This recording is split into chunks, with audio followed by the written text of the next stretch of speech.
All right. Hola, chicos.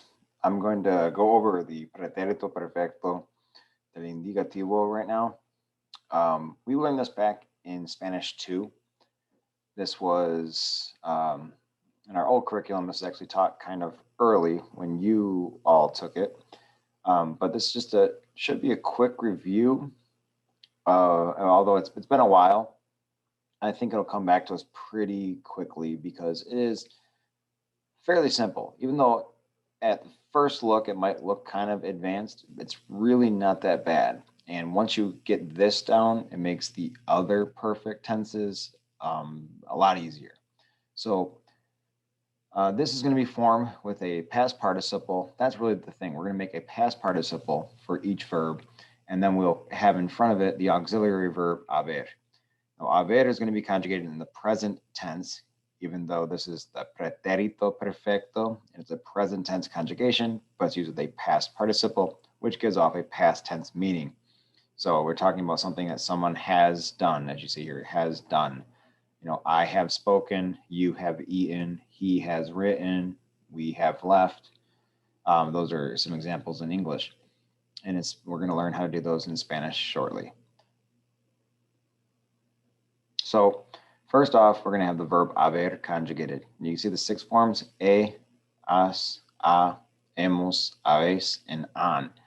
I know this has got the HAB in front of it, but otherwise, actually, if you look at the conjugations, if you just hear this, how you say them, they are actually just like the future endings, just spelled very differently, right? What are the future endings for verbs? Has, hemos, eis, and han. They're the same syllables.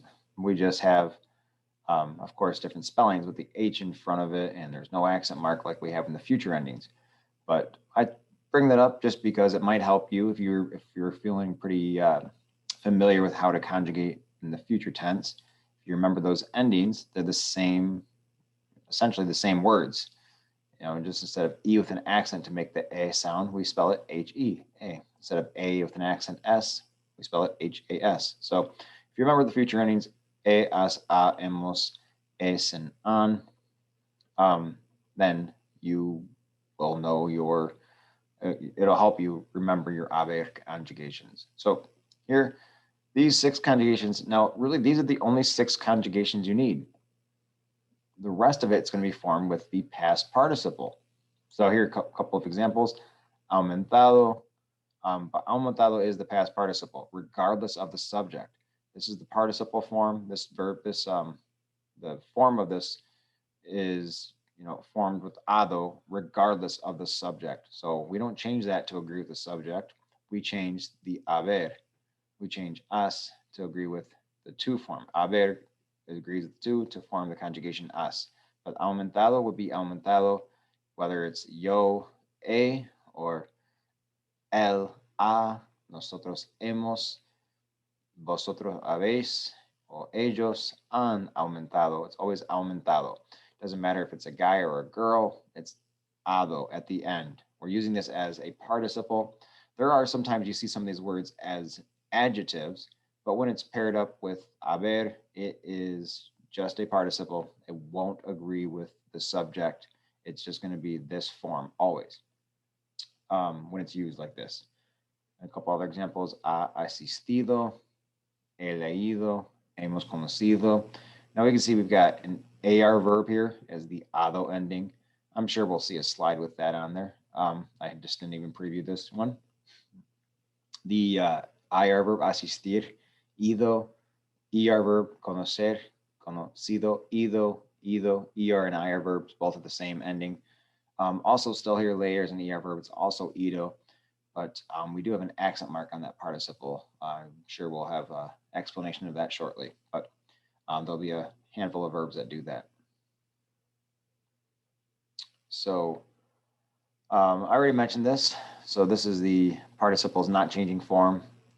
And even I mentioned this too. It can be an adjective, and someone uses an adjective that agrees, but when it's used with this haber conjugation, it doesn't. We're just going to keep it always as the ado, ido type deal. And you can see some of the comparisons. Here it's used as an adjective. That's why it's abiertas. it's agreeing with las ventanas because it's an adjective. Cerrada, agreeing with la puerta, it's an adjective. But here, it's the abrir is formed as the participle after ha abierto to form the participle. It's always abierto. It doesn't matter that Clara is a woman. It doesn't matter. It doesn't matter if it was a singular or a plural subject. Abierto, cerrado, doesn't matter. It's just that form. Okay. So as I said, this is a past tense meaning. It's something that's more recent past. Really, what this is specifically, it's our point of reference is in the present. So we're referring to something that happened before that. So, he trabajado 40 horas esta semana. You know, as of right now, as of this moment in the present, I have already worked 40 hours. I have done that already before now, but our point of reference is now. ¿Cuál es el último libro que has leído? You know, what's the last book you've read? From right now. You know, this is our point of reference is right now. So from right at this point in time, what was the last one you read before this, before right now?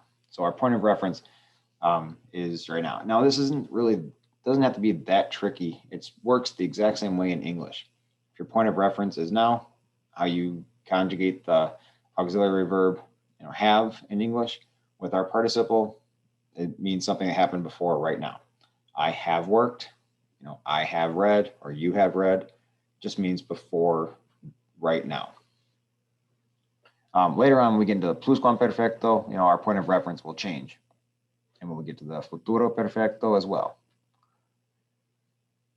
Okay,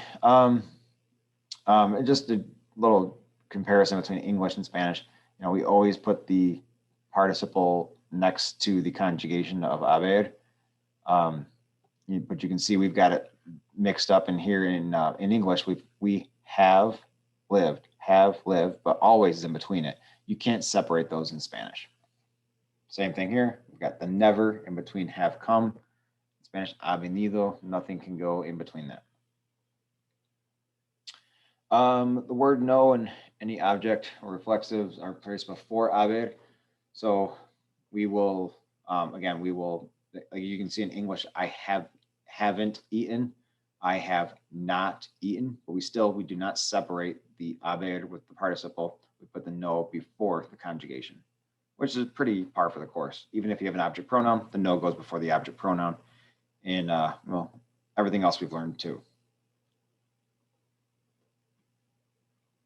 Okay, so this is a interesting one. You know, to have is the what it translates to in English, but it is to have is with tener is for with a lot of idioms. It's used with having, like possessing something or having to do something, having obligations. Tener, but haber is the verb you use when you have done something. So you just got to be careful with that. Tener and haber, even though they translate to the same word in English, they are used completely differently. So be careful on that. I've seen some things where people get that mixed up, even in professional settings, and it's embarrassing. Okay, you can't do that, and you should know that. You should know tener, how to use tener. Haber, just think of it as a completely separate verb. It does happen to translate to have, like tener does, but it's used in a very different way. Okay. So, okay, this is going into I. If you wanted to say, like, there have been, again, up to this point, there have been, and just as the pretérito perfecto equivalent of saying there is or there are. You know, we would say, like, there are lots of problems. Hay muchos problemas. There is an accident. Hay un accidente. But here's the participle form of it, or the perfect form of it. Ha habido muchos problemas. Instead of hay muchos problemas, instead of there are lots of problems, there have been lots of problems. There has been an accident. Ha habido un accidente. So we know that the verb I comes from the verb haber, and we will conjugate it, haber, in the third person singular, which is a, and we will form haber with the participle habido, getting rid of the er and adding ido. Habido, there has been, or there have been.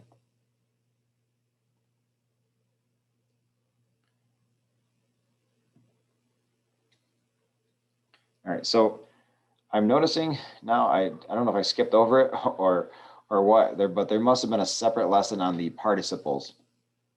So I'm going to make another video with the participles on there, but we know that, when we make the participles, AR verbs are going to be ado, and you see the ado here. ER verbs are going to be ido, and IR verbs are going to be ido. But I'm going to make a separate one that goes into some of the irregulars and some of the ones that have some spell changes to them. All right, so look out for that one too if you probably need a quick refresher on the past participles as well. All right, adios for now.